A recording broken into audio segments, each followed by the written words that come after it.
Hi students, I am Ramohan from Government Junior College, Kachiguda. ఈరోజు inter ప్రథమ సంవత్సరం చరిత్ర సబ్జెక్ట్లో 7వ చాప్టర్ అయినటువంటి దక్షిణ భారత రాజ్యాల గురించి మనం నేర్చుకోబోతున్నాం. In first year history chapter number 7 south Indian kingdoms. ఈ చాప్టర్లో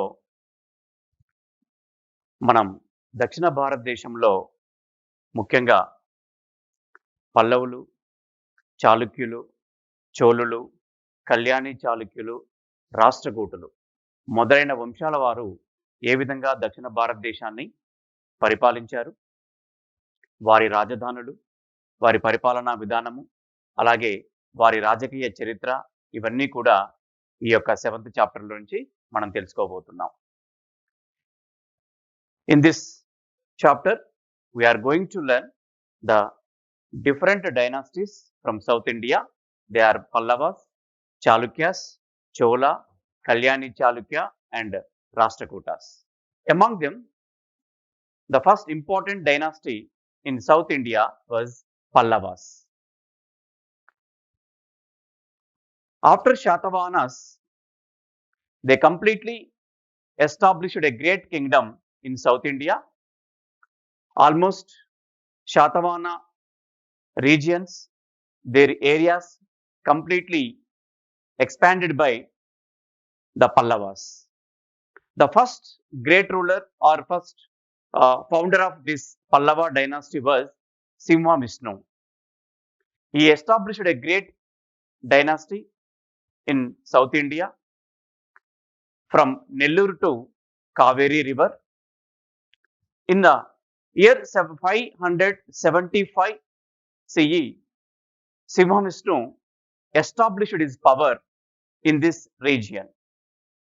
He made Kanchipuram the capital city of Pallavas, and among the Pallava rulers, the most important rulers were Mahendravarma and Narasimhavarma.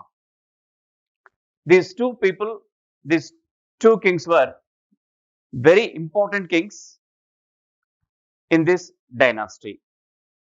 పల్లవుల యొక్క రాజకీయ చరిత్ర చూసుకున్నట్టయితే పల్లవ రాజులు దక్షిణ భారతదేశంలో శాతవాహనుల తరువాత ఒక సువిశాలమైనటువంటి సామ్రాజ్యాన్ని వారు నెలకొల్పడం జరిగింది. వీరి సామ్రాజ్యం మన దక్షిణ భారతదేశంలో నెల్లూరు నుండి కావేరీ నది వరకు, ఆ తర్వాత ఇది ఉత్తరాన కృష్ణా నది వరకు కూడా దీనిని విస్తరించడం అనేది జరిగింది. మరి ఈ పల్లవ వంశానికి ఎవరు మూల పురుషుడు అంటే సింహవిష్ణువు అని చెప్పొచ్చు. ఇతడు 575వ సంవత్సరంలో తన అధికారాన్ని ఇక్కడ నెలకొల్పడం అనేది జరిగింది. సో దక్షిణ భారతదేశంలో మొట్టమొదటి వంశం ఏంటి అంటే పల్లవ వంశంగా చెప్పుకోవచ్చు. ఈ పల్లవ వంశ స్థాపకుడు ఎవరు అంటే సింహవిష్ణువు.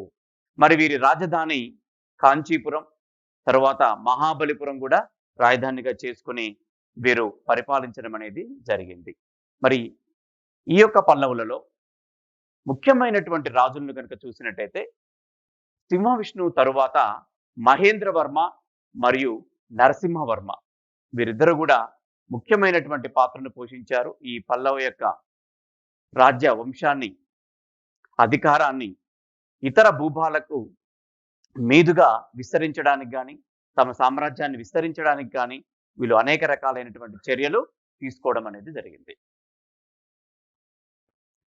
ముఖ్యంగా మొదటి గొప్ప రాజు అయినటువంటి మహేంద్రవర్మ గురించి ముందుగా తెలుసుకుందాం.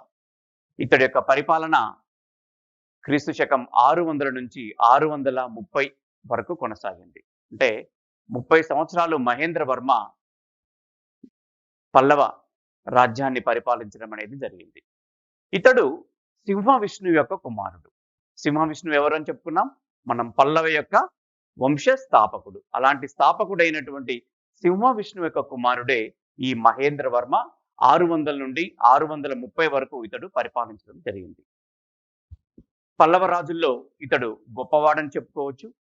ఇతని కాలంలోనే పల్లవ సామ్రాజ్యం కృష్ణా నది వరకు విస్తరించింది. ముందుగా నెల్లూరు నుండి కావేరీ వరకు ఉన్నటువంటి ఈ యొక్క సామ్రాజ్యం ఆ తరువాత మహేంద్రవర్మ కాలంలో కృష్ణా నది వరకు కూడా ఈ సామ్రాజ్యం అనేది విస్తరించింది. ఇతని కాలంలోనే పల్లవులకు, చాళుక్యులకు, ఆ తరువాత పాండ్యులకు మధ్య తగాదాలు, గొడవలు, యుద్ధాలు అనేవి ప్రారంభమైనవి. అంటే పల్లవ చాళుక్య సంఘర్షణ కానీ, పల్లవ పాండ్యుల మధ్య సంఘర్షణ అనేది ఎవరి కాలంలో ప్రారంభమైంది అంటే మహేంద్రవర్మ కాలంలో ప్రారంభమైంది. యాక్చువల్గా ఇతడు యుద్ధప్రియుడు, అలాగే శాంతి కాముకుడు. అయినప్పటికీ ఇతని కాలంలోనే చాళుక్య వంశంతో, ఆ తరువాత మరొక దక్షిణాది వంశమైనటువంటి పాండ్య వంశంతో సంఘర్షణ అనేది ప్రారంభమయ్యి, ఆ తరువాత ఈ యొక్క వంశాలు అంతరించిపోవడానికి కూడా గల కారణాలుగా భావించవచ్చు మనం. ముఖ్యమైనటువంటి ఇతని కాలంలో సంఘటన ఏంటి అంటే పుల్లలూరు అనే యుద్ధంలో బాదామి చాళుక్య రాజైనటువంటి రెండవ పులకేశి చేతిలో మహేంద్రవర్మ ఓడిపోవడం అనేది జరిగింది. ఈ 630 సంవత్సరంలో జరిగినటువంటి యుద్ధంలో పులకేశి గెలిచి వేంగి వరకు ఆక్రమించుకొని ఈ పల్లవ వంశం ఆ సామ్రాజ్య వైభోగం అనేది కొంచెం తగ్గటానికి కారకుడయ్యాడు రెండవ పులకేశి. ఆ యుద్ధం 630లో జరిగినటువంటి పుల్లలూరు యుద్ధం. యుద్ధంలో మహేంద్రవర్మ మరణించిన తర్వాత అతని కుమారుడు సామ్రాజ్యానికి రావడం అనేది జరిగింది.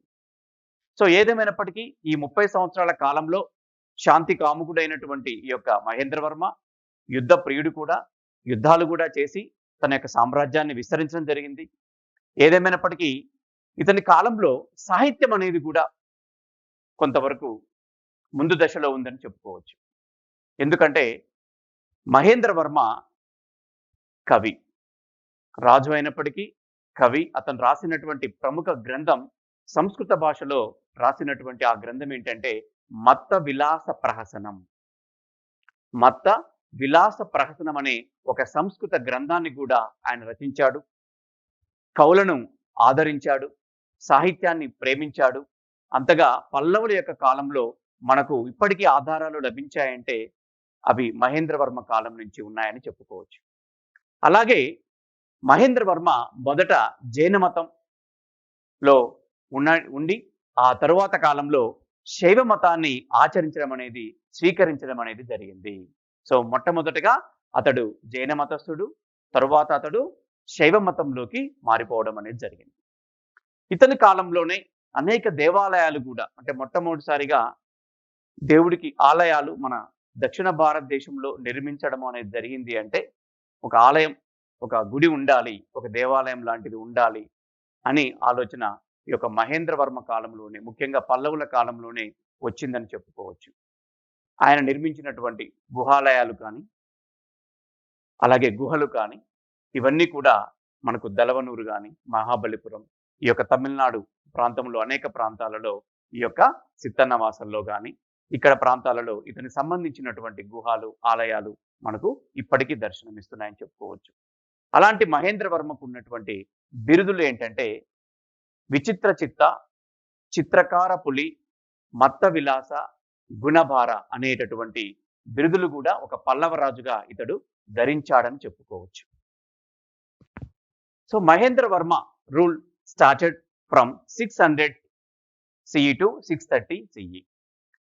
During 30 years of his rule, he expanded his kingdom from Kaveri river to Krishna river. He was a great king and he believed in war and peace. He was the son of the founder of Pallava kingdom, that is Simhavishnu. Okay, he was the son of Simhavishnu. In this 30 years of long rule, he made different conflicts with other southern great kingdoms like Badami Chalukyas and Pandyas. Unfortunately, he was killed by the great Badami ruler Pulakeshi II. The war is Pullaluru War in 630 AD. One hand, he was great administrator and great ruler and great warfare he founded, of course, but other hand, he was interested in music, art and architecture also. That's what He wrote number of books, especially the great book which is in Sanskrit language, that is Matta Vilasa Prahasanam. So it shows the interest in music, dance, and other art and architecture, okay, in Mahendra Varma. Initially, he was a Jainist. Later, he shifted to Shaiva religion. He got so many titles like Vichitra Chitta, Chitrakara Puli, Matta Vilasa, and Gunabara. These are the titles of Mahendra Varma, okay, in his rule. He got the titles by expansion of his kingdom or by maintaining good principles in administration, or because he loved the music and art and architecture. That's what he got many titles regarding this. The first great king after Simhavishnu was Mahendra Varma, 600 to 630 years. Great ruler in Pallava dynasty, Narasimha Varma. మరొక రాజు ఈ యొక్క పల్లవ వంశంలో ఉన్నాడు అంటే అతడు నరసింహవర్మగా మనం చెప్పుకోవచ్చు. 630 నుండి 666 వరకు పరిపాలించినటువంటి గొప్ప రాజు నరసింహవర్మ. మహేంద్రవర్మ కుమారుడు ఈ యొక్క నరసింహవర్మ. మనం చెప్పుకున్నాం సింహవిష్ణు యొక్క కుమారుడు మహేంద్రవర్మ, మహేంద్రవర్మ కుమారుడు ఇక్కడ నరసింహవర్మ. ఇతడు కూడా తండ్రిలాగానే దాదాపుగా 36 సంవత్సరాలు పరిపాలించాడు. తండ్రి 30 సంవత్సరాలు పరిపాలిస్తే ఇతడు 36 సంవత్సరాలు ఈ యొక్క పల్లవ సామ్రాజ్యాన్ని పరిపాలించడం జరిగింది. మరి ఇతని కాలంలో జరిగినటువంటి ముఖ్య సంఘటనలు ఏంటి, ఇతను ఎందుకు గొప్పవాడు అని పల్లవ రాజులు చెప్పుకుంటారనేది మనం ఇప్పుడు తెలుసుకుందాం. నరసింహవర్మ రాజ్యానికి రాగానే వచ్చినటువంటి తొలి దశలోనే ఇతడు జరిపినటువంటి యుద్ధం ఏంటంటే మణిమంగళ యుద్ధం. మణిమంగళ యుద్ధం ఎందుకు జరపాల్సి వచ్చింది అంటే తన తండ్రి మహేంద్రవర్మను ఓడించినటువంటి రెండవ పులకేశిని ఓడించడానికి, అతని సామ్రాజ్యాన్ని నాశనం చేయడానికి చేసినటువంటి యుద్ధం ఈ యొక్క మణిమంగళ యుద్ధం. అలా నరసింహవర్మ రాజ్యానికి వచ్చినటువంటి తొలి కాలంలోనే పల్లవ రాజ్యం రాజైనటువంటి ఈ వర్మ బాదామి చాళుక్య రాజైనటువంటి రెండవ పులకేశిపై యుద్ధానికి వెళ్తాడు. అదే మణిమంగళ యుద్ధం. ఈ యుద్ధంలో రెండవ పులకేశిని ఓడించి అతని రాజధాని అయినటువంటి వాతాపి లేదా బాదామి అనే రాజధాని నగరం వరకు కూడా ఆక్రమించుకొని ఆ నగరాన్ని నాశనం చేసి వాళ్ళందరినీ కూడా అక్కడి నుంచి పారిపోయేలా చేసినటువంటి గొప్ప రాజుగా, గొప్ప యుద్ధ వీరుడుగా నరసింహవర్మని మనం చెప్పుకోవచ్చు. అందుకే ఇతడికి వాతాపి కొండ అనే బిరుదు ఉంది. అంటే వాతాపి వరకు తన సైన్యాన్ని నడిపించాడు. వాతాపిని అక్కడ ఉన్నటువంటి రాజుని రాజధానిని ఆక్రమించుకున్నాడు, రాజును ఓడించాడు, తన సైన్యాన్ని నడిపించాడు. కాబట్టి ఇతనికి ఉన్నటువంటి బిరుదు మనం చెప్పుకోవచ్చు వాతాపి కొండ అని. అలాగే మహాయోధుడిగా మహామల్ల అనే బిరుదును కూడా అతను స్వీకరించడం అనేది జరిగింది. ఇతని విజయాలు ఇక్కడికే కాకుండా శ్రీలంక వరకు కూడా ఇతని విజయాలు ఉన్నాయి. ముఖ్యంగా సింహల రాజైనటువంటి మారవర్మ, సింహల రాజైనటువంటి మారవర్మ అనే అతను తన రాజ్యాన్ని కోల్పోయి నరసింహవర్మ యొక్క ఆశ్రయం పొందడం జరిగింది. అతనికి కూడా సహాయం చేసి సింహలం వరకు కూడా తన సైన్యాన్ని పంపించి మారవర్మను సింహల రాజ్యంపై కూర్చోబెట్టినటువంటి వీరుడిగా మనం నరసింహవర్మని చెప్పుకోవచ్చు. ఇతని కాలంలో ఇతనిపై దండెత్తినటువంటి చోళులు, పాండ్యులు వీళ్ళందరూ కూడా నరసింహవర్మ చేతిలో ఓడిపోవడం అనేది జరిగింది. అంటే కేవలం పల్లవ రాజు అయినటువంటి ఇతడు చాళుక్యులను ఓడించాడు, చోళులను ఓడించాడు, పాండ్యులను కూడా ఓడించి పల్లవ రాజుల్లో అతి గొప్ప రాజుగా ఇతడు కీర్తించబడడం అనేది జరిగింది. ఇతని కాలంలో చైనా యాత్రికుడైనటువంటి హుయాన్సాంగ్ 642వ సంవత్సరంలో పల్లవ రాజ్యం అలాగే రాజధాని అయినటువంటి కాంచీని సందర్శించడం అనేది జరిగింది.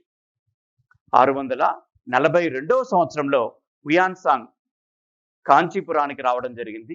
పల్లవ రాజ్యం ఏ విధంగా ఉంది, పరిపాలన ఏ విధంగా ఉంది, నరసింహవర్మ పరిపాలన గురించి కానీ, అతడి యొక్క యుద్ధాల గురించి కానీ అతని యొక్క వీరత్వం గురించి కానీ అతడు తన యొక్క పుస్తకంలో కూడా పేర్కొన్నాడు. అది కూడా మనకు ఆధారంగా చెప్పుకోవచ్చు. అలాగే ఇతడి కాలంలో కాంచీపురం అనేది ఒక గొప్ప దివ్య విద్యా కేంద్రంగా కూడా కొనసాగింది. ముఖ్యంగా ఇతని కాలంలో భారవి అనే ఒక ఆస్థాన కవి కూడా నరసింహవర్మ కాలంలో ఉన్నాడు. అంటే ఇటు కవులను కూడా ఆదరించాడు. అటు యుద్ధాలు మాత్రమే చేయడం కాకుండా పరిపాలనలోను ఆ తర్వాత కవులలోను పోషించడం, వాళ్ళని ప్రోత్సహించడం అనేది కూడా నరసింహవర్మ కాలంలో జరిగింది. The second important ruler Mahendravarma, and next his son Narasimhavarma, the third important ruler in Pallava kingdom.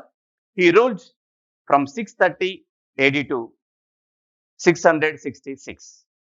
In his 36 years of rule, he made conflicts with Chola, Pandya and Chalukyas also.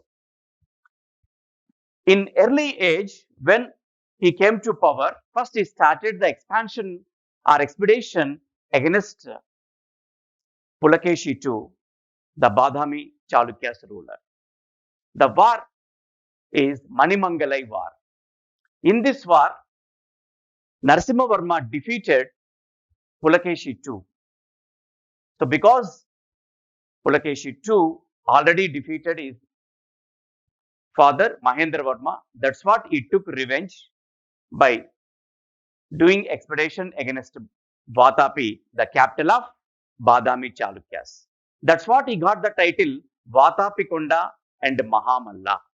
Two titles he got, Vatapikonda and Mahamalla, because of his great expeditions against Badami Chalukyas.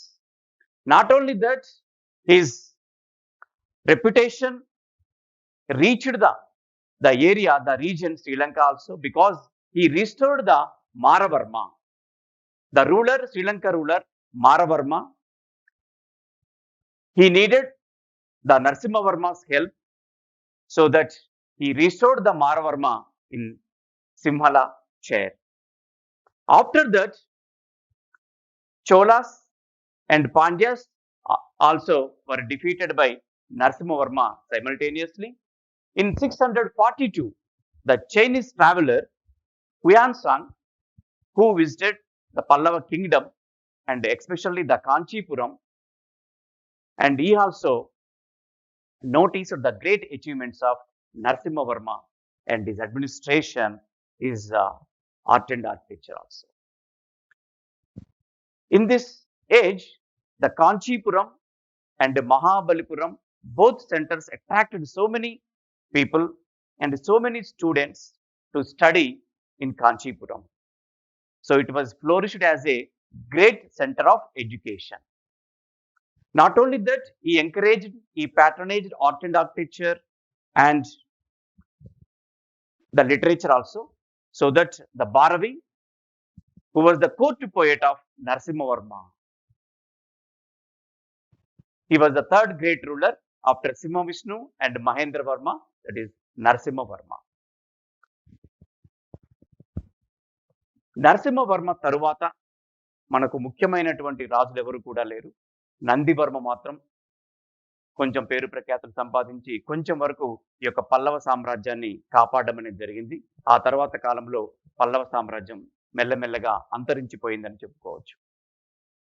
మరి వీరి పరిపాలన చూద్దాం. పల్లవుల యొక్క పరిపాలన ఏ విధంగా కొనసాగింది, వీళ్ళ పరిపాలనలో ఏ విధమైనటువంటి నూతన అంశాలు ఉన్నాయి అనేది మనం ఇప్పుడు తెలుసుకునే ప్రయత్నం చేద్దాం.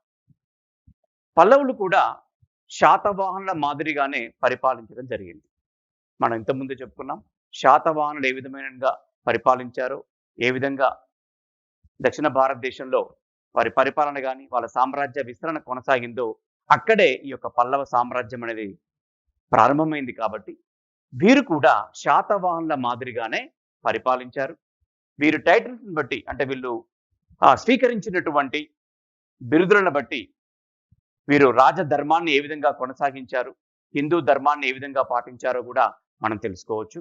ముఖ్యంగా మహారాజా, ధర్మ మహారాజా అనే బిరుదులు కూడా వీళ్ళు తీసుకోవడం జరిగింది. ఓకే, ధర్మ మహారాజా, ధర్మ మహాది రాజాదిరాజా, ఇలాంటి బిరుదులు స్వీకరించడం అనేది వీళ్ళ కాలంలో ఒక సాంప్రదాయంగా కొనసాగింది. అలాగే రహస్యాధికృత, రధిక, దేశాధికృత అనేటటువంటి అధికారులు పరిపాలనలో వీళ్ళకు చేదోడు వాదోడుగా ఉండటం జరిగింది. అంటే రాజు అనే అతను మొత్తం పరిపాలనకు ఒక కేంద్రం లాంటి వాడు. అయినప్పటికీ అతడికి అధికారుల యొక్క ప్రోత్సాహము, సహకారం అనేది అవసరం. అలాంటి అధికారులను ఏమని పిలుస్తారు అంటే రహస్యాధికృత, రధిక, దేశాధికృత అనేటటువంటి పేర్లతో పల్లవుల కాలంలో ఉన్నటువంటి అధికారులను పిలవడం అనేది జరిగింది. అలాగే పల్లవ రాజులు తమ రాజ్యంలో జరుగుతున్నటువంటి కార్యక్రమాలను, అలాగే ప్రజల బాగోగులను రహస్యంగా తెలుసుకునేటందుకు గూఢాచారులను కూడా వీళ్ళు నియమించారు. అలాంటి వాళ్ళనే ద్యుతిక మరియు సంజరంతక అనేటటువంటి గూఢాచారులను వీళ్ళు నియమించి వారి ద్వారా రహస్యంగా దేశ రాజ్యం యొక్క పరిస్థితులను, అలాగే ప్రజల బాగోగులను కూడా ఎప్పటికప్పుడు పర్యవేక్షించడం అనేది జరిగింది.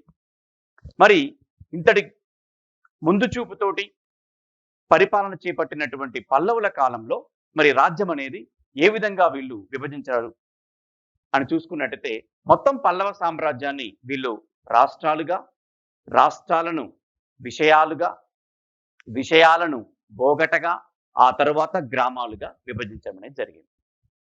ముఖ్యంగా సామ్రాజ్యానికి పల్లవ రాజు ఒక చక్రవర్తి అయినప్పటికీ ఆ తరువాత రాష్ట్రాలుగా విభజించారు కాబట్టి ఆ రాష్ట్రాలకు వ్యాపృతి అనే అతన్ని నియమించడం జరిగింది. ఈ వ్యాపృతి ఎవరు అంటే పల్లవ రాజుల్లో బంధువులు కావచ్చు, రాజకుమారులు కావచ్చు, వీళ్ళకు మాత్రమే ఆ యొక్క రాష్ట్రాధిపతి అయ్యేటటువంటి అవకాశం అనేది ఉంటుంది. ఆ తరువాత మిగతా అంతటికి కూడా ఇతర అధికారులను, ఇతర బంధువులను, దూర బంధువులు కావచ్చు, ఇలాంటి బంధువులందరినీ కూడా తమ ఆధీనంలో ఉండేటటువంటి ప్రాంతాలకు అధిపతులుగా నియమించి మొత్తం తమ పరిపాలన అంతా కూడా తమ చేతుల్లో ఉంచుకోవడం అనేది పల్లవ రాజ్యంలో కొనసాగింది. ఆ తర్వాత వీరి కాలంలో భూస్వాములు అనేవాళ్ళు అలాగే సభ అనే దానికి బ్రాహ్మణులు, నగరం అంటే వర్తకులు, ఓకే, అలాగే ఈ మూడు కూడా మనం తెలుసుకోవాల్సి ఉంటుంది. భూస్వాములు అనేవాళ్ళు ఈ యొక్క అనే దానికి అధికారులుగా ఉంటారు. సభ అనేది ఉంటుంది ప్రతి విలేజ్ లో. ఈ యొక్క సభకు బ్రాహ్మణులు ఉంటారు. ఆ విలేజ్ లో ఉండేటటువంటి అసెంబ్లీ అనుకుందాం. ఆ అసెంబ్లీలో అనే దాంట్లో భాగస్వాములుగా భూస్వాములు ఉంటారు, సభలో బ్రాహ్మణులు ఉంటారు, నగరం అనే దాంట్లో వర్తకులు సభ్యులుగా ఉంటారు. ఓకే, సభ, నగరం. ఊర్లో భూస్వాములు తీసుకోవచ్చు, సభలో బ్రాహ్మణులు, నగరంలో వర్తకులు ఉంటారు. వీళ్ళు ఎప్పటికప్పుడు ఆ యొక్క గ్రామంలో పరిపాలనని పర్యవేక్షించడం అనేది జరిగింది. ఆ తర్వాత ధర్మాసనం. ధర్మాసనము అంటే కోర్టు. ఈ యొక్క ధర్మాసనం అనేది శిక్ష వేయడం కానీ, విచారణ చేయడం కానీ, ఖైదీలకు ఎప్పటికప్పుడు విచారణ చేసి శిక్షలు అమలు చేసే విధంగా, న్యాయాన్ని ఇచ్చే విధంగా ఈ యొక్క ధర్మాసనం అనేవి నిలుస్తాయి. Moving to Pallavas administration, they also ruled like Shatavahanas. They got the titles Raja Dharma Maharaja, Dharma Mahadiraja. These are the titles indicates here they believed in Hindu Raja Dharma. They believed here the total administration in their hands here. And Rahasyadikruta, Radhika, Deshadikruta, these are the titles, okay, represents here the higher officials. And they also appointed here Gudachara, means Dhyutika Mariyu Sanjarantaka. Okay, Dhyutaka Mariyu Sanjarantaka also. And even their kingdom divided into Rastras, Vishayas, Bhogata and villages. For Samrajya, for kingdom, the emperor he will look after each and every thing in kingdom. Coming into Rastras, Vyapruti, maybe he belonged to the royal family.